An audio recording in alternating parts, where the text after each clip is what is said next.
ખબર પડશે ને તને ખબર પડશે દાદા ક્યાં જાય છે, દાદી ક્યાં જાય છે. લે બેટા દીકરા આજકાલથી ખાવાનું ઓછું કા કરી નાખ્યું? બસ એમ જ છે. બાપુજીને પૂછજો. બાપુજી તમે સાંભળો છો? હમણાં વહુની તબિયત સારી રહેતી નથી. આ ગૌરીને તાવ આવે છે અને દેવો હમણાં ઉદાસ દેખાય છે. મને લાગે છે કે આપણા ઘર પર નક્કી કોઈની નજર લાગી છે.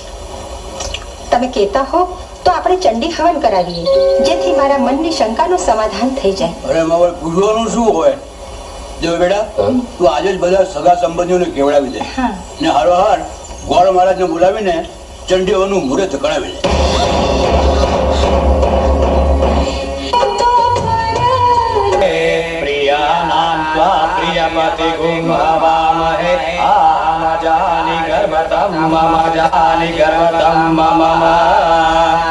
યજમાન, હવનમાં બેસવા માટે વધુને બોલાવો. જાઓ કમુ બેટા, જરાક જઈને જુઓ તો વહુને હવનમાં આવતા આટલી વાર કેમ લાગી? હમણાં જઈને હારે લઈને આવું છું. જીવલી, અરે ઓ જીવલી,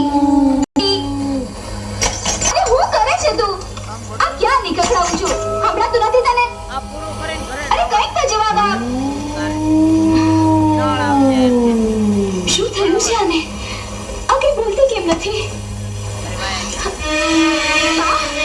બાપુજી, જીવલી નથી કઈ બોલતી કે નથી દરવાજો ખોલી? બેટા, મને લાગે છે કે વહુ હવનમાં નહીં આવે. કેમ નહીં આવે? એને આવવું જ પડશે.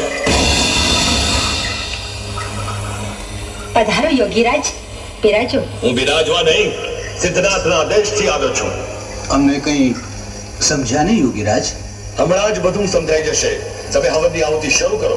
પણ યોગીરાજ, મેં કહ્યું ને આહુતિ શરૂ કરો.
બેટા, એ કોઈની બહુ નથી.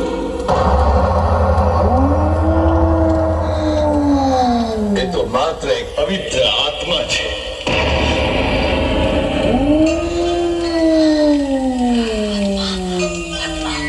હા, એક એવો પવિત્ર આત્મા કે જેને નથી કોઈ સ્વાર્થ કે નથી કોઈ લાલસા, નથી એને કોઈ એવી અતૂટ ઈચ્છા કે જેને કારણે એને પાછું આવવું પડે.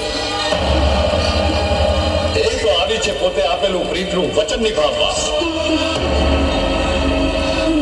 એ તો આવી છે તમારા ઉજળા કુટુંબની આબરૂ સાચવવા.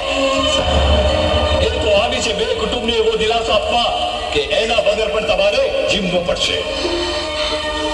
પરંતુ લાગણીઓના બંધનમાં એવી તો બંધાતી ગઈ કે આજ સુધી પોતાના મનની વાતે કોઈને કહી ન શકે.